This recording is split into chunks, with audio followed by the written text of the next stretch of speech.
Hello, everybody. At this time, we are talking about a financial lease. A financial lease is a long term contractual agreement in which the lessor, on the party using the asset, obtains the right to use an asset for most of its useful life. In this arrangement, the lessor, on the party who owns the asset, retains ownership but transfers the risks and rewards associated with the asset to the lessee. Financial leases typically apply to high value assets such as machinery, equipment, or vehicles. One of the key features of a financial lease is the ability to spread payments over time, making it a useful tool for businesses looking to convert working capital. While the lessee doesn't initially own the asset, they are responsible for its upkeep and bear the risk of wear. And additionally, the lessee can claim depreciation for tax benefits, though they don't own the asset until the end of the lease term, when they often have an option to purchase the asset. And then, what is the difference between a lease and a financial lease? The financial leasing as a financing activity under which the lessor, the financial leasing company, or the bank license to practice the financial leasing activity is granted the right to acquire and use a leased asset like equipment, machinery, and real estate to the lessee or the investor for a specific period against leasing payments, and the lessee or investor has the right to choose to purchase all or part of the leased asset on time and by the specified price in the contract. And then, what are the advantages of a finance lease for new car or else asset?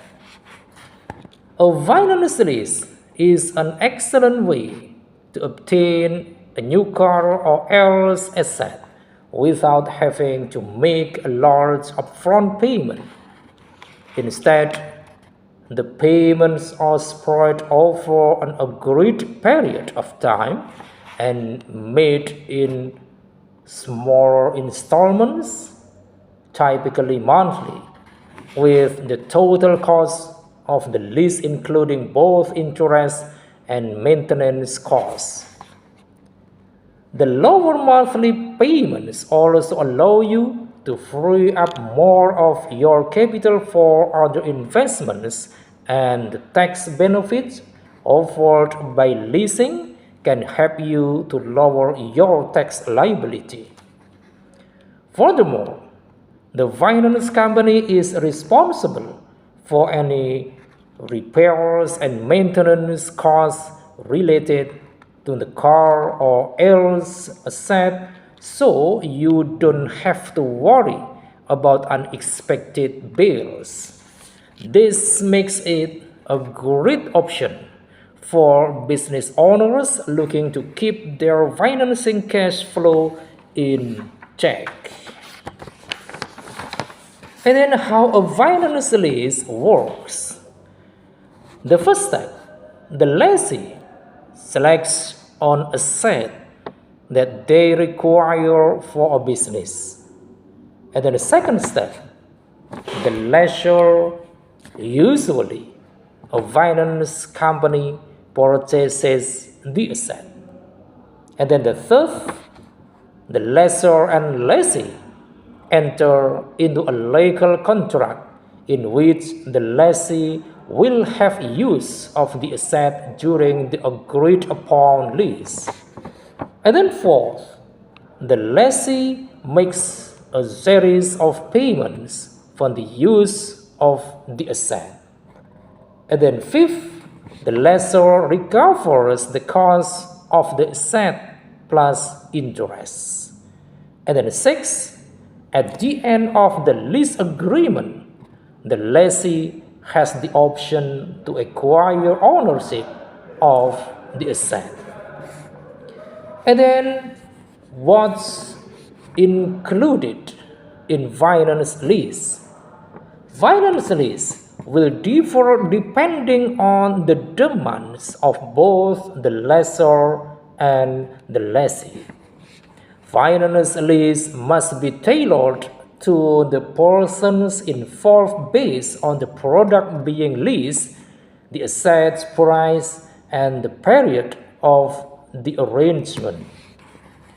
Although these agreements will vary, most finance leases will include information about names of both parties participating in the lease as well as their identification as the lessor and lessee, and then lease property, and then the asset's total price, and then the asset's economic life, the interest rate, payment plan for principal and interest, and penalties and fines that may apply. And then we move to the impact of lease financing on the business accounting. As per most accounting rules, a financing lease is capitalized and therefore both assets and liabilities increase on the balance sheet.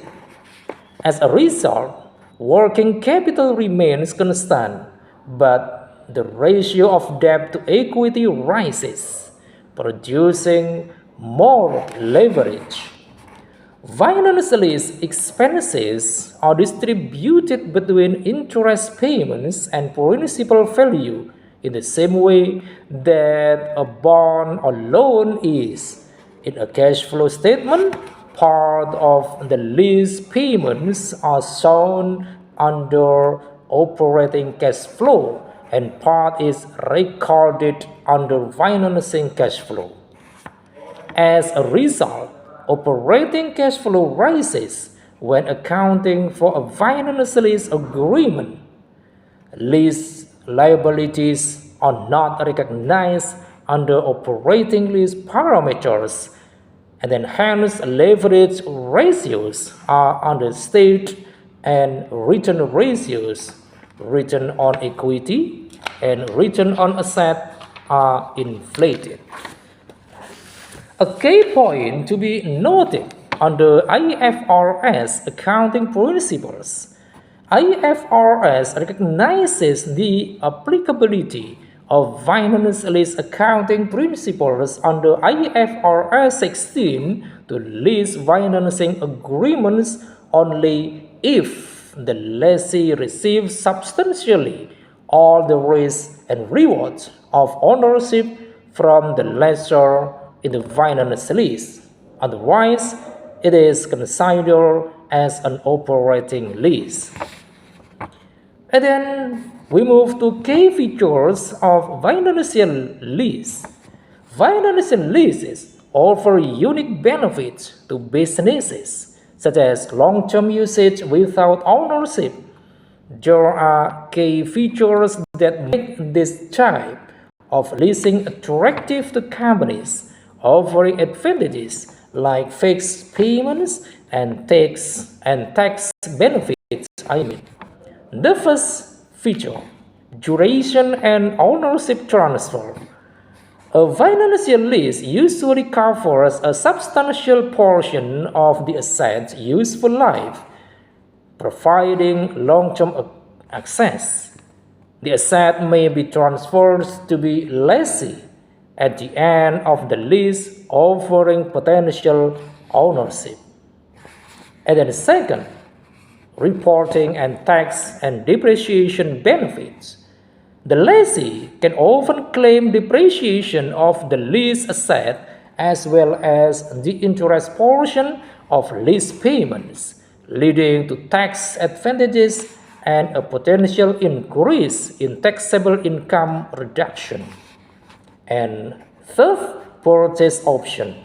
At the end of the lease term, the lessee often has the option to purchase the asset, helping the business avoid large upfront capital expenditure.